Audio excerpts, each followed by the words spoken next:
NE3 channel, everyone. Today we're going to be covering our all-time Premier League 11. So this is starting from the induction in the Premier League, which I think was 1990. What was it, 2? Yeah, I thought it was 1992. Till the present. I just got there. To the present. So, players from that era. And firstly, we're going to each say who we've got for our positions, and then we're trying to agree on an 11 together. I'm going to do a bench as well. That'll just be a little bonus towards the end. If you're not interested in sitting here and why we're picking things and just want to see the 11, I'll leave a little timestamp and you can skip the end and just see our 11. Without further ado, we'll get into it. We'll start off with our goalkeeper. I think this should be a simple, easy position. I think there should be some agreement here. We'll start with your choice, Kieran. Goalkeeper, I've gone for the obvious, Peter Schmeichel. I mean, some may argue Van Not Casper. Behave yourself. Schmeichel, probably the best keeper ever, I would say, if not maybe like Gordon Banks. So Schmeichel's definitely the Prem all-time best. Levi Ashton's the best keeper ever, but not Prem-wise. Like, not English game. In my opinion. Levi Ashton is the only goalkeeper to win the Ballon d'Or, I think. So in my opinion, he's the best goalkeeper. Being a goalkeeper myself in the past. Know what he thinks. But yeah, I think Peter Schmeichel, I think we'll just get this one out of the way. I think quite quickly, I obviously pick Peter Schmeichel. Even as a Liverpool fan, it hurts. But as a former goalkeeper, that who's he wanted to be. You know what I mean? He took the position, made it his own, which is hard to do. No doubt the best keeper, in my opinion. Are you going to agree, Adam, or are you going to throw a curveball? Peter Schmeichel is the all-time Premier League goalkeeper. The figures, Newcastle would have a Premier League title. It wasn't for him. 6 point against Man U, had the game of his life in Cantor, scored a winner, cost us the title. He's that good that his sperm has won a Premier League title before. Oh, Christ. I want to take a quote of that. That needs to be quoted somewhere. So good, his sperm won a Premier League title. Jesus Christ, Adam. Listen, the thing I was so good about Schmeichel was how he positioned himself. He always made himself like an absolute tank to get past. He'll get his arms up. Honestly, it's impossible to score against him. But deservedly, he had such a good career, and easily the best goalkeeper in the Premier League. I think as well, I saw something the other day. He scored like 8 or 9 goals in his career. It might even be more than that. And it was, from coming up from corners and all this crap. It was a ridiculous amount of goals he got for a goalkeeper who didn't take set pieces. Obviously, we've got Rogério Ceni, who scored loads of goals for Sao Paulo in Brazil, but he was a pen taking everything. But yeah, he got a kind of few good goals as well. World-class goalkeeper. As we say, without a doubt, the starting keeper in this 11. Right, we'll start at right back and go across. Who do you pick for right back, Adam? We'll start with you. Well, I know a lot of people have different opinions here, but I went with Gary Neville. 12 Premier League titles or so. I mean, he's been good for so long. Yes, he's not the most exciting player, and in my opinion, the start 11, definitely one that could be pushed out in the next few years. But right now, I think he's the best right back to ever play in the Premier League. He's got the record to show for it, and he's just been good for so long. For me, he's a definite right back, but I know for a fact I have an argument here. Right. Agree. He's definitely one of them. I think in the next 5 to 10 years, Trent will be amongst at least the conversation, but if not, definitely take the position. But against all the Man United players, I didn't put Neville in. I went for a slightly left field shout of Azpilicueta. And I know this is going to be an outrageous one, but he's played for Chelsea 9 years now. He's won 2 Europa Leagues. He's won the Champions League. He's won 2 Premier Leagues, I think, and both cups. I think he's been a stalwart for Chelsea in a number of positions. So I think he deserved some recognition. Do you know what? Actually, I like your logic because I hate Neville. I don't know what it is. I hate putting. He's such a boring player. I don't feel like he offers a lot on 11. Yeah, he won lots of trophies and yeah, he was a good defender. But I don't know. I feel like as a maybe it's just because I used to modern football where a fullback has to do way more. But I hate putting him in. It just feels like a wasted position because he does nothing apart from just defend. I don't know. The way fullbacks played in the 90s, so it's a lot different than fullbacks now. Like fullbacks now, when coaches get forward, but back in the 90s, they were staying in the position all game long. And yes, times have changed, but in the 90s and early 2000s, I mean, like I know it's the same now, but the attacking options were so good back then. I mean, Neville has been good for so long, and yes, he didn't score many goals, but right backs weren't supposed to score many goals back then. Yeah, I don't know if I'm going to ask. I'll give you my shout. Kieran mentioned him. Jack on Trent. And I've gone Trent for this. I know he's still young. He's still got loads to offer. But I'm just thinking about his ability. There's not a right back in the Premier League who's done what he's done. You know, same with Robertson on the left. But I'd argue that Cole is probably better at doing the similar thing, which we'll come to the left back pick in a second. But yeah, honestly, Trent, just how many defenders do you know that can do what he does? And Neville feels like a wasted position. So I'd rather be controversial, put Trent in, even though he's still so young. And it's more because I know he's going to achieve those things. And I think already he's a better... I thought you're based off if he is going to achieve these things, but he hasn't done that yet. So. Oh, but he's right. He's already won a Premier League title. Yeah, like 12 or so. Like. Yeah, no, he's already won a Premier League title. And he's already got, I'm pretty sure, well, I know for a fact he's probably definitely got more assists than Neville ever got. Yeah. And game to game, he contributes more than Neville ever did. I personally believe. Weren't supposed to be like Trent now, like that's not how they played back then. Oh, right, but that's another reason I'm starting on right back, because a lot of this team would fit the modern game. Like in most 99% of the positions in this team, I wouldn't say any of those players couldn't play the modern game. Of course they could. Whilst Neville is only one for me, he sticks out like a sore thumb. He's like a dinosaur in that 11. The rest of them, Schmeichel could easily play this modern game. You know, he is the original sweeper keeper in some senses. You know, they say it's Neuer, but Schmeichel was just as much like that. So Schmeichel could easily play that way. And also there'll be other people I mentioned I think can easily fit in to the modern game. Neville sticks out. He can't do it. He can't play that way. Look at Wan-Bissaka at United. Yeah, he goes for a bit more than Neville did, but not enough. And for a lot of people, that's why he shouldn't be in a United shirt. And that's why, for me, that right back position needs to fit the rest of the team. And that's why I wouldn't pick Neville. I'd go with someone like Trent or even Azpilicueta over Neville. Azpilicueta over Neville? Oh, no. I do disagree with that quite a bit. Yes, in about 5-10 years' time, you could argue Trent be in. I think Trent's a better athlete than Neville, but I've said this so many times already, the fullbacks are a lot different than what they used to play. Neville, he's been, my opinion, the best of our Premier League team, the 99 Man U team. They got the treble, like the Champions League, FA Cup, Prem, the ultimate treble. Of course, he's in the class of 92. I mean, Neville is Neville. Like, it's as simple as that. He's been around for so long. And yeah, I think eventually someone will get in. But as of this day in 2021, for me, Neville is the best right back I've played Premier League. Right. Okay. So now we need to come to a decision. And this is where it's going to get tricky, because someone needs to concede. So either I've got to agree with Kieran and we'll go Azpilicueta. I've got to agree with you, go Neville, or Adam, you've got to concede and pick one of us two. So who's dropping their player first? Are you sticking firmly on Neville? Are you? Listen, if Azpilicueta is the best right back, I'm going down. Right. The thing I'll say against Azpilicueta, and the reason I don't want to go for him is because he's played so many other positions. Azpilicueta, he was very good centre half and a back three. That was some of his best seasons. Some of his best stuff was his centre half and a back three, in my opinion. He played left back when he first came to Chelsea from Marseille. So for me, that's why he's not as solidly the right back. But then you could argue Trent's still so young, so he could easily end up playing in midfield or something. So I'm going to have to concede, I think. Azpilicueta was one of those outside chances of being in potentially, because I didn't want to just go the same pick all the time as everybody. Yeah. But yeah, same. Trent, Yeah. I think it's far too early to be talking about him in that breath, and I'd have to agree with Adam. Neville. Right, we'll go Neville then. We'll go Neville. I'll concede this. Neville's right back. We'll go to left back before we do centre halves. I mentioned him. My pick was Ashley Cole. I think it's a pretty easy one for me. Again, with the Trent debate, I'd say Robertson might push for it, but unfortunately, Robertson's never going to be a serial winner in the way Cole was. So I just don't think that even at the end of his career, Robertson can push Cole as far as Trent will push Neville. Because Trent is just 10 times more special than Robertson. Robertson's a hard-working player and he's really good, but he's not as brilliant in the way that Cole was and in the way Trent is at right back. So I think for me, Cole's pretty easy pick a left back. Me, Cole was the best left back in the world for a lot of his time in his career. Although Robertson's had a good Premier League career, if you look at Cole's time in England when he was marking Ronaldo, and was it 2002? Yeah, would have been one then, yeah. Cole was the best left back in the world, never mind anything else. No, exactly. It has to be Cole. Exactly. This is the thing, though. That's why, for me, that Robertson can't push him as far.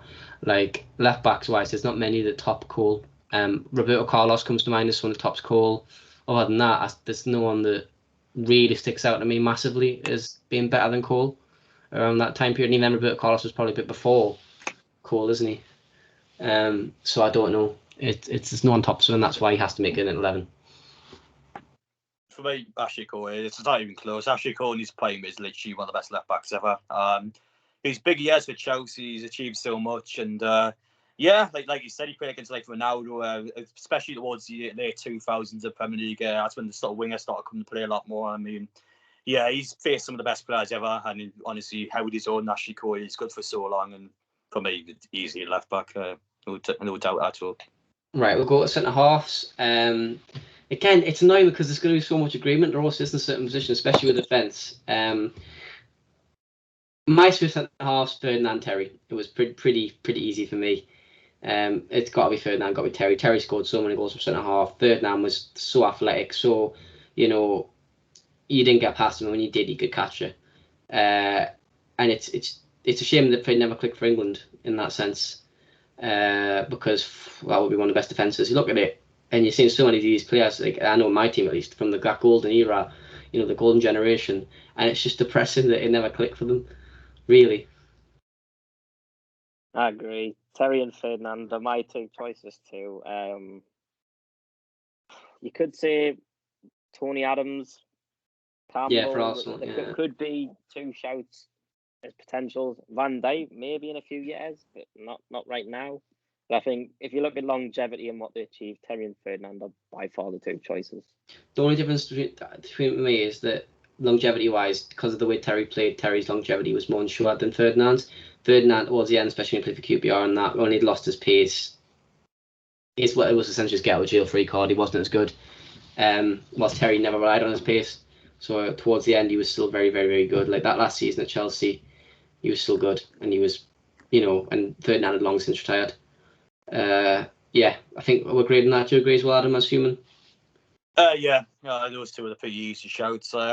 I wouldn't rate Ferdinand in his KPR career because obviously he had a lot of stuff outside of the football club, but obviously covered at the time. But obviously in his playing for the league, Man United, I can't stand him in real life. I hate him. He's rubbish for Newcastle, but yeah, those two are the easiest centre halves. I think John Terry, for me, is the best half in the Premier League. He's been good for 10, 15 years. He had good years, and which is incredible centre half. But yeah, two easy ones for me. For the English back line, listen, we've done nothing with that team. Honestly, disgusting, absolutely disgusting. But yeah, it's really upsetting. And even in goal, David Seaman and people like that as well. There's been many great English goalkeepers. I personally, again, I love a lot of the English goalkeepers. I've met Peter Shilton. I know he's a bit before that time, but Peter Shilton, amazing goalkeeper, idol of mine. I've met David Seaman, another great goalkeeper. It's just a shame that England never managed to, I met Darlow, another really good England goalkeeper. I imagine meeting them will be quite cool. I haven't met any actual England international goalkeepers or players in general, so I couldn't give you an answer for that. But yeah, I imagine most of them will be really proud of what we've done. Got a signed pair of gloves by Peter Shilton, actually. At home. Yeah, it was one of my proudest moments as a young goalkeeper. Obviously, my height did us over and my broken thumbs. But yeah, let's just say it is disappointing as an England fan that team, that group of players never did anything. And because, as I say, we're going to midfield now, where I'm pretty sure you will agree there'll be at least one of that golden generation in the midfield, if not all of them. It just depends how you're going to fall on it. So we'll start with midfield picks. Do you want to go through all three, or do you want? Because it depends. Adam, I think you're playing different formation, or aren't you? I'm playing a 4-3-1-2, so I've got 3 centre-mids in the can. So obviously you just plan how you want, but yeah, I've got full midfielders. I'm going to guys. Right, we'll go our 3 centre-mids. Now we'll go 3 centre-mids. My 3, I pick Kevin De Bruyne, Lampard, and Gerrard. Okay. I'm playing a 2 and 1 slightly in front. I've massively struggled to pick these 3, but I've went for Gerrard, Vieira, and Rooney. Rooney is like a cam, yeah? Yeah. Yeah. Okay. Have you said yours, Adam? Well, I've got Rooney as a cam, so I haven't got him in the centre midfields, but I haven't got De Bruyne in. I haven't got any current Premier League players in because, again, you don't know how they're going to get in later years. But I went with Gerrard, Lampard. You've got to have those two in no matter what, in my opinion. The other one I went for Scholes. It was between Scholes and Vieira, and I thought Paul Scholes would be the better of the two. Right, okay. So the crossovers, I think do we agree that we've all said Gerrard? Yes, I think. Right, so Gerrard's making it in. There's no doubt there. Gerrard's making it in. Has everyone said Lampard as well? No. So Q didn't say Lampard. This is where I struggled. That's your Lampard choice. The only reason I didn't go for Lampard is because I put Gerrard and Vieira as 2 more defensive ideas. Yeah. And have Rooney as a cam. Imagining this would be a team. to say I've left Lampard out after what he achieved and the amount of goals he scored just is credit to how good these players were. But I feel like if Rooney wasn't given the cam spot, he wouldn't be in the front three. And Rooney being the second top goal scorer needs some recognition. I don't know. Rooney, even though he's second top goal scorer, I think it's more about how long he played in the Premier League than necessarily his ability. Because De Bruyne's played in the Premier League less time, and I know he's not a goal scorer in the same way Rooney was, but I just think the way he plays is masterful on the pitch. It's masterful. Do you know what I mean? How many midfielders would you say have hit the peak in the way De Bruyne has? You know, where you look at them, the way they were in the at least top three in the world. Not many midfielders do that. It's also forwards. Well, so I'd say, you know, De Bruyne is always around that top 5, top 3 players in the world, and he's fantastic, and he's technically the best player in the Premier League at the moment. And the fact that certain other players maybe push the conversation, like Van Dijk's and that, even as a Liverpool fan, I'd argue De Bruyne he's just a different class. Like, he's the kind of player that's always going to be remembered. And yeah, these players have achieved more, but De Bruyne, he's played less time, and I think he's got a Premier League title at least 4 out of 5 seasons to be in there, or something ridiculous. So I think he needs to be in that conversation, and maybe I have to concede and put him on the bench, but he has to at least be on that bench. He's not getting in that squad, in my opinion. No, I actually think there's so many midfielders you can put in before De Bruyne. I think De Bruyne, at the end of his career, be in there, but right now, there's still loads of players. We're arguing about Vieira, Rooney, and likes of scores. Yeah, you're forgetting about players like Yaya Toure, David Silva. These players have had incredible careers as well. De Bruyne to me is like a class above Silva and Toure. Rooney was better than Prime De Bruyne, in my opinion. I think Rooney was literally one of the best players ever played in the Premier League, and his prime was absolutely disgusting. That 2010 Rooney, nah. For me, he always has to go in the team. How many goals he scored? How many assists he got as well, actually, for Man U. Yes, he's playing a world-class team his full career for Man U, but there's a reason why he was in that squad every single season, because he was that damn good. Right, so you both said Rooney, so again, I'm going to have to concede. De Bruyne's going to have to go out, Rooney's going to have to go in. So we'll play one centre mid, will be Gerrard, Cam, Rooney, and it's just Nick Gray on that next centre mid spot, unfortunately. So you said Lampard, didn't you, Adam? Yes, I did. So, and who was your? It's Vieira. So it's either between Lampard and Vieira. I said Scholes, my one. Keane said Vieira. Scholes. So who are you more passionate about then? Lampard, Scholes. If you put Gerrard in, I'll put Lampard in. That's my rule. Right. Okay. I'm going for Lampard. Kieran, are you going to fight on this one? Are you going to fight with a Vieira? I mean, the only reason I didn't put Lampard in is imagine this team would actually play, and you need that more defensive solidity in Vieira. I mean, you've got to have Lampard in really for what he's achieved. So yeah. Right. So this is the thing that's we'll have to change it up because Adam, you've got slightly different formation. So we'll hear your forwards in a second. But at the moment, we're going to play, obviously, a 4-3-3 attacking with, 2 centre mids and a Cam. Obviously, Gerrard, Lampard, and then in front of them, Rooney. And then we'll play a front 3. We'll go with your 2 first, Adam, and then we'll go on Mike Kieran's 3. Well, for my 2 strikers, I don't need to explain it. Everyone's got these 2, and Shearer, Henry, literally. I think Henry's the best player that ever played in the Premier League. He's technically gifted, was just incredible. The fact that he never got nominated for a Ballon d'Or was a joke. Even Shearer got a 3rd place one, so I don't know how Henry never got nominated. But, I mean, Shearer, top goal scorer, he's obviously played for teams that, yes, were good at the time. Blackburn, Newcastle were good at the time, but they're not like this Man U's, not these top tier sort of sides. So, and the fact he's still got 206 goals for Newcastle and 260 in Premier League is just an absolute joke. So, yeah, he's always got to go in. Shearer in his prime, I think he scored 110, 130 for Blackburn, which is just ridiculous. So, I mean, I'll personally, in my opinion, play Henry on the left in the 4-3-3. I'll have Shearer up top, and I would probably stick Aldo on the way, I would say. But I was going to go for that. Yeah. Well, quick question here. I'm just going to put the question towards you. Let's say Keane scores more goals than Shearer. And he will end up with more assists than Shearer, I think, by the end of his career. Do you put Keane in or Shearer? No, I do not. Not all. Why? Even if Keane gets more goals, more assists, do you put? Let's say as well. Just play this argument. Shearer won one Premier League title, didn't he? Yes, he did. Let's say Keane wins Premier League title. He goes to City, wins Premier League title. Would you not put Keane in over him? You can't really claim that right now because we don't. No, but I'm talking theoretically. But no, I still probably wouldn't. Because the thing with Shearer is you always play with a second striker, whereas Keane, the majority of the time, will play with wingers that can combine them or a formation of some sort. So, yes, Shearer scored a lot of goals, but the amount of ACL injuries he's had some of the worst injuries ever in the Premier League. Career-ending injury every single time. He's came back and he's scored so many goals. But I think he retired. What when he was 32 or something like? He had early. Yeah. But he achieved so much in his time as a player. Yes, he didn't get an awful lot of trophies, but as an individual player, everything he possibly could. He really was one of the best. Right. Fair enough. I mean, I've got him in my team. I was just like to play devil's advocate there. So I've gone front three, and it's the front three you described there. I've gone Henry on the left, Ronaldo on the right, and Shearer through the middle. Ronaldo was one of the ones where, yeah, he was great in the Prem, and he was fantastic, and that's why he got that Real move.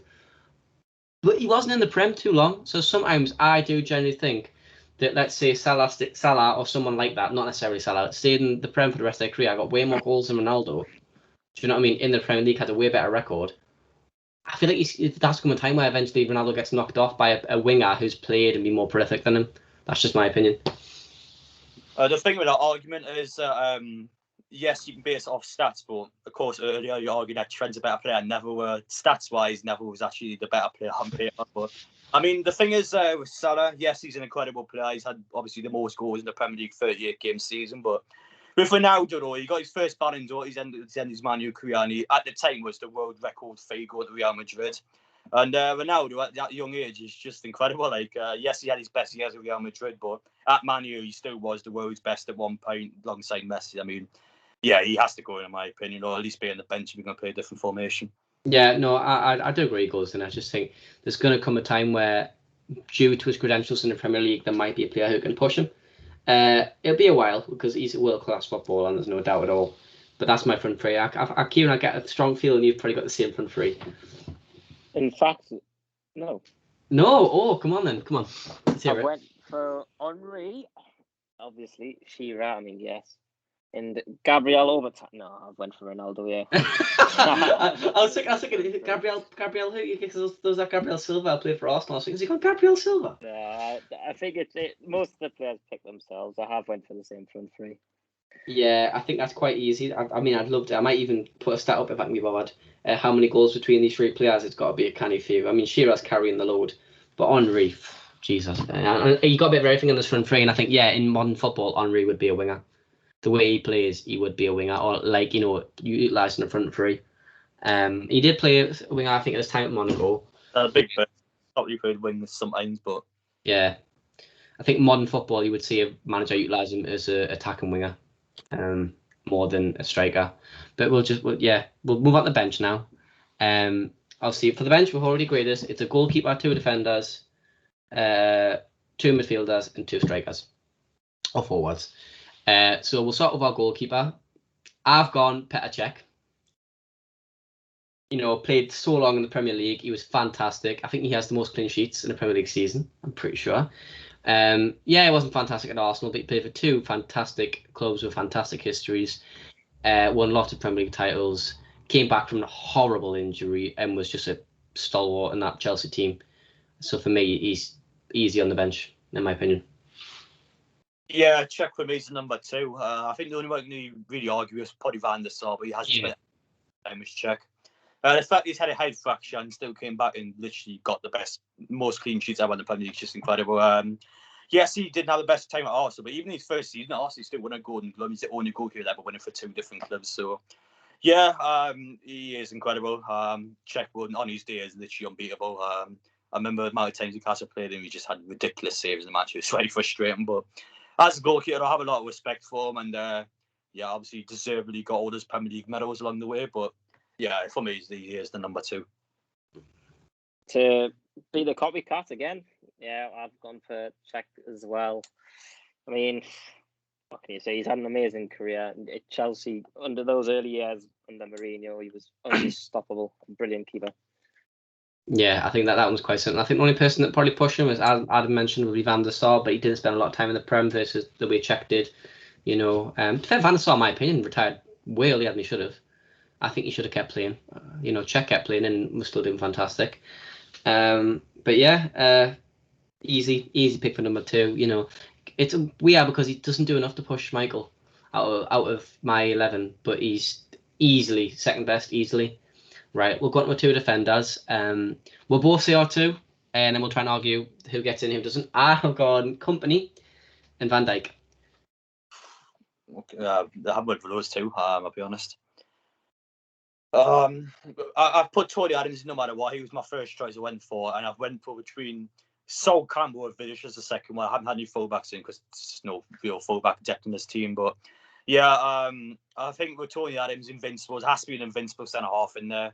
Obviously, literally the only time it's ever happened in the Premier League. And yeah, Company's a shout, but the thing is Van Dijk, like, he's still got a career ahead of him again. Like, he's had in terms of Van Dijk's prime, yeah, he's probably one of the best centre halves ever in the Premier League. But what we're season and a half or so, like, he needs a lot more time. You see, there's some arguments, and there's this argument against Invincibles. Invincibles were a fantastic squad. That's what won them the league. It was some individual brilliance, but it was all round a fantastic squad, and they worked so hard together. And yeah, still some of them were fantastic players in their own right, but some of those players, I just feel like if they were in the Arsenal squad, they wouldn't be as good. There was just something about that squad, something about them. Whilst your Company and Van Dijk individually had played into terrible defences, good defences, and they were still amazing defenders. Whilst, Tony Adams, I'm not going to argue that one, fantastic defender, but looks like Sol Campbell, he never reached the heights he did in that Arsenal team. It just because it was an amazing atmosphere around him, and it was, I don't know. I've got to go Van Dijk and Company. It's not my go. I'm Tony Adams. I think now he said that I might probably creep one of them out, possibly Van Dijk, but I'd probably keep Company because he won so many Premier League titles. I went similarly. I went for Vidic. I went for Vidic and Tony Adams. I think. Could we argue Vidic and Ferdinand should have been a partnership in the start 11, but I just couldn't. Can't overlook Terry. Yeah. So I had to put him on the bench. No, I think Tony Adams is definitely in. I mean, you said it, and I went. I don't know how I've forgotten. Fantastic defender, absolute nutcase. But that's what you want from a defender. Do you know what I mean? So he makes it in for me. It's just that second spot who's going to be the other backup with Tony Adams. So is it Vidic or is it Company? Go on, Adam. I'll let you pick. I'll go for Vidic in that one. Vidic in his prime. I mean, alongside Rio Ferdinand, wasn't actually tank. He really was impossible to get past. I mean, the one noticeable time you can remember someone doing him was Torres when he actually spun him inside out. But apart from that, no one would get past him. It was honestly ridiculous. But I quickly talk about the invincible thing before I want to get something off my chest. But I remember when City got the Sanatorium, so when they got 100 points in the season, everyone would say, who was the best Premier League team ever? And everyone would always take the invincible team out because they said they played for draws all the time. And that was true, in my opinion. And the reason why they didn't have so much was defensively, they were actually unstoppable. No one could break that team down. So they know they're going to get a point from the game no matter what. That's why someone has to play for draws. It's been 0-0, 1-1s. They would not break that team down. It was an absolute joke at times. But obviously, the Company has won more Premier League titles, but that Arsenal team was a 2004. It was one of the best defenders I've ever seen. But sorry about that. I'll quickly talk about Vidic now. I know the Man U team's always been good back then, but Vidic and Rio Ferdinand was the partnership of dreams. And in my opinion, yes, he didn't spend as many years as our defenders did, but for me, he always has to go in the bench. No, again, it's a lot of things when you say the names, I go, how would I forget him? But Adams was definitely Vidic. The only thing about Vidic, and I think that's why I didn't pick him, is towards the end of his Man United career, he was abysmal. And I know that doesn't take away from his peak, but he was abysmal. And even when he went to Inter afterwards, he was abysmal. And I think that's why I kind of, because when I was still quite young when Vidic was in that prime, so I don't remember that Vidic. I just remember the Vidic who was terrible, more than the prime one. I think that's why he quite didn't make it in the conversation for me. But we'll go that easy there. Vidic, Adams, great centre halves, very aggressive centre halves. Could you imagine playing against them? You'd end up with at least a broken leg or two. Jesus Christ. But we'll move on to the midfielders. Go on, Adam. I'll let you go first, and you just had to get something off your chest. Well, the first one I go with, never getting the start 11, and he wouldn't get anywhere because of the formation. But on the bench, for me, Ryan Giggs always has to go on the bench. Obviously, what he's done for Man U, longevity. Again, he's been around for so long, and yes, he may not be the most exciting player ever, but when he played, he was unbelievable. He was simple as that. He was ridiculous when he played, and for me, Ryan Giggs, yes, he's obviously quite controversial off the pitch at the minute, but in terms of his professional career, he was one of the best out there. And in terms of the second one, I'll probably have to go with one of the ones earlier. Vieira scores. I'll go with Vieira, I think, because he didn't get in the start 11. But yeah, I'll go for Giggs and Vieira. Well, we're agreed on Vieira, and I think Vieira's going to make it in because I'm sure Kieran will put him on his bench as well, given that he didn't make it into his starting 11. I think Vieira's got to be. He's athletically brilliant, technically amazing, and I think he was a great midfielder, world class. He makes it in for me. My second one, I went for a very similar mould in terms of midfield. I went Toure. I think his time at City he was amazing, and he was overlooked a little bit. He's one of those ones where I put him in, and I'm not thinking, oh yeah, I definitely want this person to be in. Vieira's one I wanted in. I happily concede on Toure, but yeah, I just think he was overlooked quite a lot of his time at City. You forget how much of an impact he had, how many titles he won, and how many birthday cakes he didn't get. Obviously, you've just said Vieira didn't make my first 11s, but obviously I didn't have him on the bench. You know how much I love Kante. I thought it potentially a shout. I didn't put him on the bench, but I think when he finishes his career, he'll be talked about as potential to be in the squad. But the two I went for was one, David Silva. I know you said before you don't rate him as highly as De Bruyne for this potential team. Yeah. But I think if you look at David Silva was like the first part of that alongside Toure that built the start of this super City yeah. thingy. And if you see how he evolved his game under Guardiola, like he was tackling, he was more of a strong box to box midfielder. And I never ever would have thought David Silva in 2011-12 when he's playing alongside Nasri would become that player. So I think his ability to evolve means he needs to be in the conversation. And the other one I went for, who I'm shocked has not been mentioned at all, is Roy Keane. Right, do you know what? He nearly made my starting 11, weirdly, you say that, and then he fell out of it. Roy Keane was amazing, but I think it's just, I don't know, like, stats-wise, he's not as amazing as some of the players in this list. In terms of titles and stuff, no doubt, he's just as high pedigree as the rest of these players. But if you're talking about stats versus Gerrard and Lampard, goals, assists, direct influence in that sense, he doesn't come into the conversation. Do you know what I mean? Like even Vieira and people like that, like Keane had an impact, no doubt. But I think these players had a bigger impact than Keane did, in my opinion, and that's why Keane, in the end, fell out of my squad completely. The only reason I would argue Keane is he's had the most title wins as a captain. So for that, in that alone, and you look at how important he was to Man United, he's got to at least be on the bench. I said that. Let's go all the way back. Who's going to be captain of our 11? The captain. Who's captain? For me, it's between Schmeichel. Schmeichel's captain at United, wasn't he? I think he was at one point. It's between Schmeichel, Terry, and Gerrard. It has to be Terry for me. Yeah. Right. Oh, Kieran, your image has gone off. Me and technology just does not work. Right, I'll go Terry. Terry was a great captain for Chelsea. But obviously he's a Liverpool fan. Gerrard's my captain, always will be. You know, that Istanbul bit of brilliance. But I've saw a story recently of Dribble Cissé saying that like dressing room at half time, what he said and what he did, you know, to get that team to come back and win that game. Yeah, so you'll see he's my captain, but I will concede Terry, great captain. Right, we'll jump back to the midfielders. So we've got Vieira agreed. Second one, who we're going then? Are we going to go with someone like a surprise like Silva or Toure? Are we going to go... Who was your second pick, Adam? Sorry. Mine was Giggs on for the second one. Giggs or Keane? Who we're going to go for? This is a hard one. I think out of those four, if I'm not picking Toure, I'm leaning towards probably Keane. I'm going to have to stick with Keane. I'm going for Keane. I don't know. It's something about Giggs I've never liked. I don't know. It's just I think I've got an issue. I need to get over this issue with Man United players. I think it's being a Liverpool fan. I just despise them so much. I've got so much hatred for them, and I need to get over it. But I think I'm going to go Keane. All right, then the majority's got Keane. Right, so that's Keane, and then now we'll go the best, most interesting ones. Our two backups, strikers. I'm going to go first. Aguero for me, backup striker.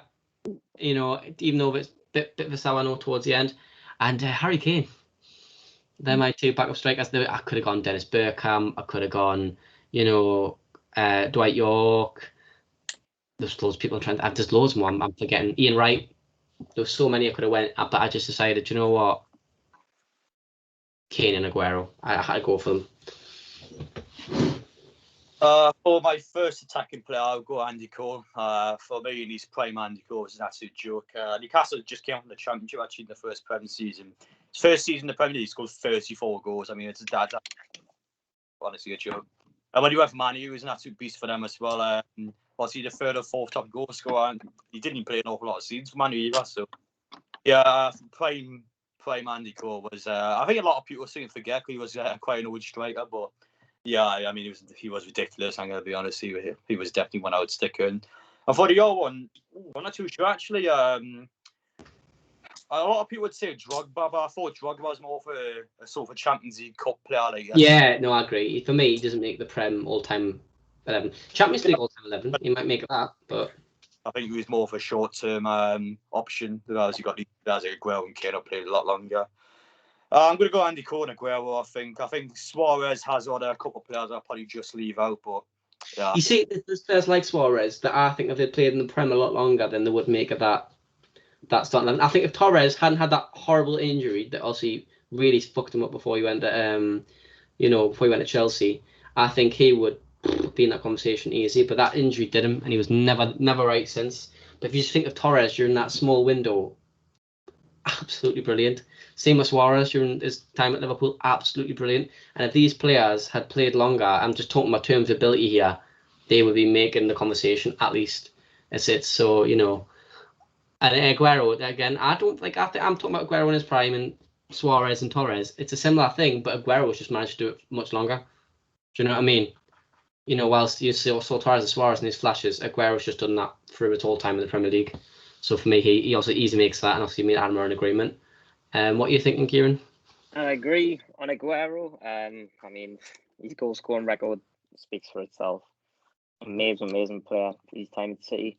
The second one, it's not so much that I think he would possibly make this. It's just more my love affiliation for him. He was one of my favourite players growing up being left-footed. I went for Van Persie. I thought he was an excellent goal scorer. Of course, he wasn't as successful as Aguero, for example, or any of the other players individually. But just one of them players that I loved watching, and if you needed a goal, Van Persie could get you. No, I agree. Van Persie was a good player. It was not a weird player because he's just so powerful. Van Persie, when I think of Van Persie, I just think of power. He wasn't necessarily fast, but when he got going, it was just so. You know what I mean? Like the goals he got, and just I wouldn't want to be behind him. I wouldn't want to be in front of him when he was running with the ball. Do you know what I mean? But he, unfortunately, as you say, he doesn't really touch the other people we spoke of. So I think we're gonna have to go. You're gonna have to pick between. Was it Cole? Did you say Andy Cole? Yeah. Adam? Yeah, and Keane. Who are you picking, Kieran? It's got to be Andy Cole. I'm sorry, Keane might be a good goal scorer, but there's just something about Keane I don't like the way he plays. That's fair enough. Right, that's our 11 done. We've got there. To be fair, there's more disagreement than I thought there'd be, especially in certain positions. I think the midfield's one that is very much always disputed when you look at these 11s. I think the front three and the back four are always going to be more or less those in most people's 11s. So give us our opinions. Do you think we're right? Do you think we're wrong? Do you think we're all a bunch of idiots? You could be right on that one. Let me know in the comments. Hopefully we'll do more 11s soon. Some shorter ones. We want to do some combined 11s between two current squads, or we could do an all-time 11. That'd be very difficult to do given how many players there's been over the years. But we can give it a try. Be nice to see what people want. Hopefully next we should be doing a current Prem 11. We're only going to do it days because we had a bit of discussion over it and decided we need some time to prepare that one. That's all it from me. Again, Twitter's, everything will be in the description. A link to Adam's channel as well. We'll be doing a live stream on there hopefully later this week, or at some point we'll be doing a video over on his channel if you want to check it out. That's it from me. I'll see you in a bit.